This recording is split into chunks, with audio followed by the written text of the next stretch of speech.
Hello, my curious cats, and welcome back to another episode of the Psychology Podcast, the podcast for all the info on psychology's most questionable history. I'm your host, Leslie Lopez, PhD student and psychology nerd. Have you guys ever been electrocuted? Like, either accidentally or on purpose?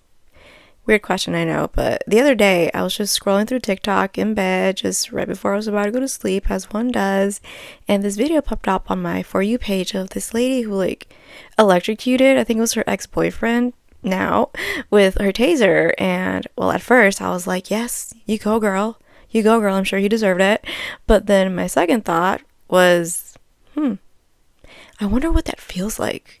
And then my third thought, the way my ADHD and my psychology brain works, was, hey, I just remember there's this one study where they fake electrocuted someone, and then they made the people who electrocuted the person think that they were going crazy. Do you guys know what I'm talking about? Today, we're looking at the Milgram Experiment, a social psychology experiment that tested a subject's willing nature to perform tasks that were against their beliefs just because they were told to by an authoritative figure. So, if you're a little bit insane in the membrane like me, get cozy tozy and let's jump into it.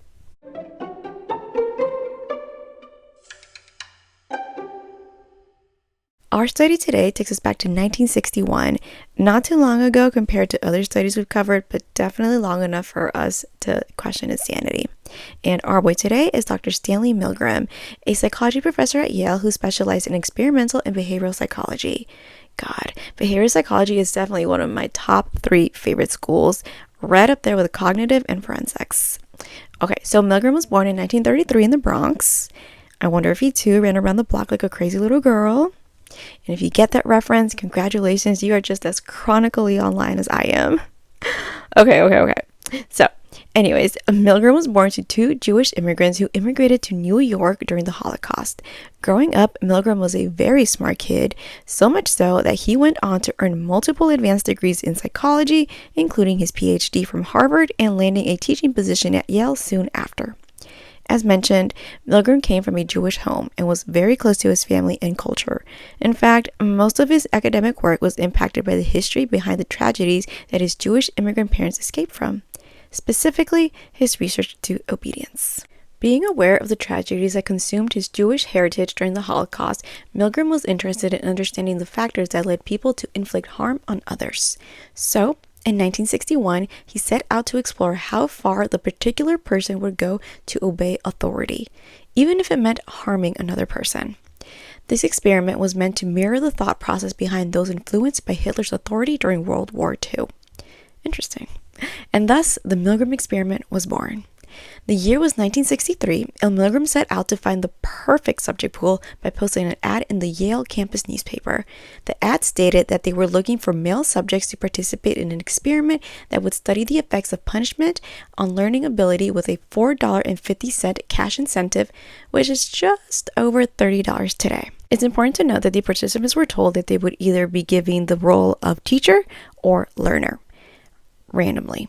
However, that was a lie, because every participant was given the role of the teacher, but of course the students had no idea. The learner was an actor hired by the university as a cohort for the experiment who we're going to call Mr. Wallace. That's actually his name, but that's what we're going to call him nonetheless. In the end, Milgram had a subject pool of 40 male participants between the ages of 20 and 50. The experiment was set up so that there were 2 rooms. One room for the teacher and one room for the learner. The learner room consisted of a table and an electric chair, and the teacher room consisted of a table and an electric shock generator. First, learner and teacher met in the learner room. The teacher observed while the learner was strapped to an electric chair by Milgram himself so that the teacher knew and saw what was happening. Right after the teachers were taken to the room to start the experiment, while Milgram sat in a nearby table observing, taking notes, and leading the teachers through the whole thing. Okay, so in the learner room, Mr. Wallace, the actor, was strapped to a chair with fake electrodes, but of course the teachers, the actual participants, didn't know they were fake. When each person was in their respective rooms, they were basically sitting right across from each other, and the only thing separating them was a wall, a microphone on the teacher's side, and a speaker on the learner's side. The teacher sat in a desk that held an electroshock generator that had one wire that connected it to the learner. The generator was of course fake, But the teachers didn't know this. The generator had a total of 30 switches and was supposedly capable of administering between 15 to 450 volts, and each one was labeled with a respective volt number amount, and beside each number was a description of each volt. From the lowest to the highest voltage, these labels included slightly shocked, moderate shock, strong shock, very strong shock, intense shock, and extreme intensity shock. The last two buttons, however, read 1. Danger, severe shock. And the very last shock button, just a simple 3 X's. Now for comparison, the average American household outlet is about 120 volts. Now I've never been electrocuted myself, but that sounds pretty painful. The 120, let alone the 450. Okay, now for the procedure. Bear with me a little because there is quite a bit to it. So to start, the teacher, the student, spoke a list of word pairs to the learner, in this case Mr. Wallace. Then the teacher would read the first word of each pair along with a list of 4 possible answers. The learner would then press a button to indicate their answer. If they answered correctly, the teacher would move on to the next set of word pairs. However, for every question the learner got wrong, the teacher would administer a shock to the learner with a voltage that increased by 45 volts increments for each answer they got wrong. So basically, it went like this.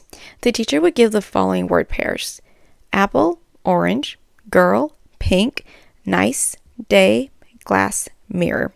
The teacher would then repeat only the first word of the word pairs along with a list of 4 other words, and the learner had to pick from those 4 words which one went with the first word. So, the teacher would say apple, followed by pear, banana, orange, tomato. And the learner was expected to pick the correct answer, which in this case is orange. If they got it right, the teacher would say something like good and continue on to the second word pair, and so on. However, if the learner got the answer wrong, the teacher would administer an electric shock and then move on to the next word pair nonetheless. For each word pair that the learner got wrong, the volts of the electric shock would increase by 45 volts. Now remember, these volts are fake and the learner is just an actor. And a good actor at that, because at no point in the experiment did the students catch on that they were faking. As I mentioned, every time the learner got a word wrong, they would get electrocuted, and with every wrong answer, the volts per shock increased. At the 75 volt mark, the learner was instructed to begin grunting out of pain. Then at 120 volts, they started to really complain by adding cuss words. At 150 volts, the learner began to beg to be released, and as the volts increased, they kept pleading for it to stop. At 285 volts, the learners were instructed to start giving agonizing screams and complaints of heart problems. Eventually, the learners were instructed to stop answering and just sit there acting out their agonizing pain. At 330 volts, the actor fell completely silent.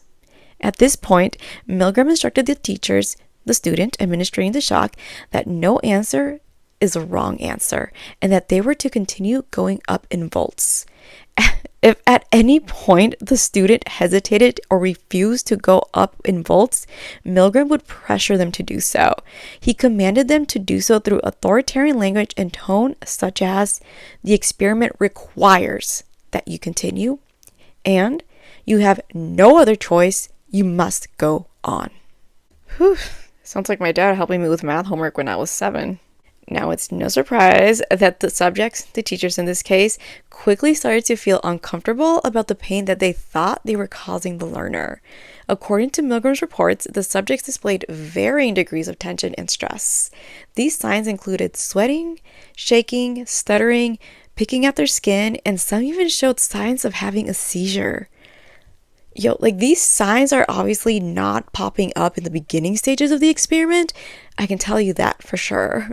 Subjects became so distraught that they were on the brink of having seizures, and yet most of them continued to administer shocks to the learner. At some point in the experiment, every participant paused at least once to question it, but only 1/3 of them refused to keep going around the 300 volt mark. That means that a whole 2/3 of the participants went on to complete all 450 volts, the triple X button. That's so fucking insane to think about, honestly. Like, I feel guilty if I were to, like, accidentally bump into someone on the street. Unless they're a man. Obviously, if they're a man, they're just in my way. But I can't imagine hearing someone in the other room screaming in agonizing pain, begging for me to stop, and me sitting there knowing that I am the cause of their pain, and to just not stop.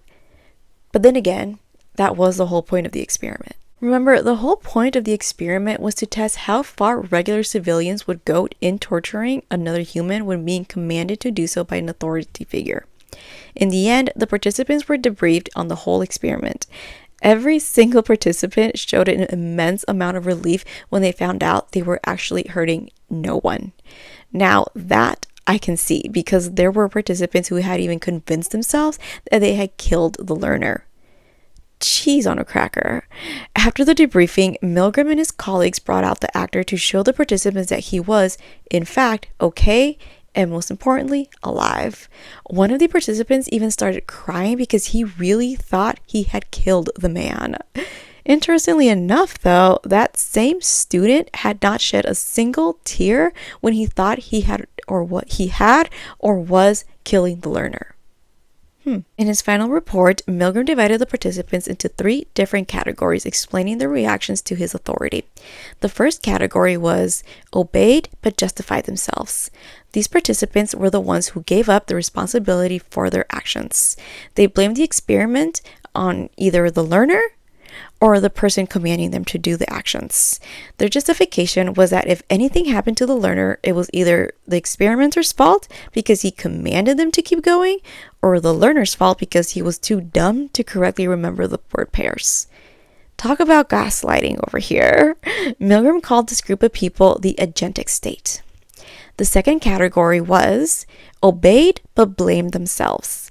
These participants felt bad about what they were doing to the learner and they blamed themselves for making him suffer.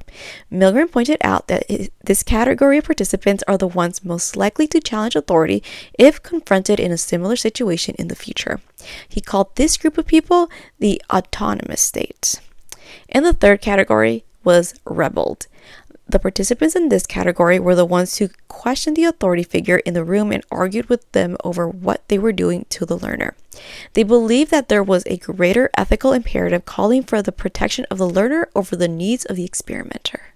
Okay, look, we all tend to obey orders from other people when we recognize their authority over us. It's just muscle memory at this point. Our obedient response to authority is practically engraved into our subconscious from the moment we exit the womb.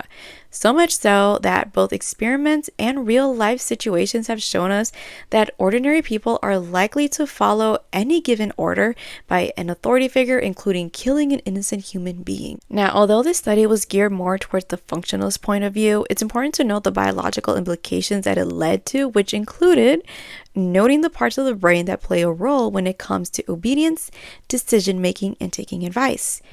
Even though I wouldn't call this advice per se, the torturing of a man's livelihood, but the 3 go hand in hand nonetheless, given that they're all supported by the anterior cingulate cortex, specifically the dorsal region of the anterior cingulate. Well, my curious cats, thank you so much for tuning into this week's episode. Let me know y'all's thoughts on the Milgram experiment. It's definitely one of the best known social psychology experiments out there, and for sure one of the most impactful. Personally, I grew up in a Hispanic home, so believe me when I say that obedience, no matter what the implication or what the circumstance, is harder to rebel against than you think. Now, please remember to like, subscribe, follow, comment, and review on Spotify, YouTube, and Apple Podcasts. Please comment any suggestions you may have for future episodes because I want to know what y'all want to know. Follow the podcast on Instagram at the Say Psychology Podcast for news and episode updates. As always, citations will be in the description if you want to check those out. Stay blessed, stay sane, and stay psyched. I love you. Bye.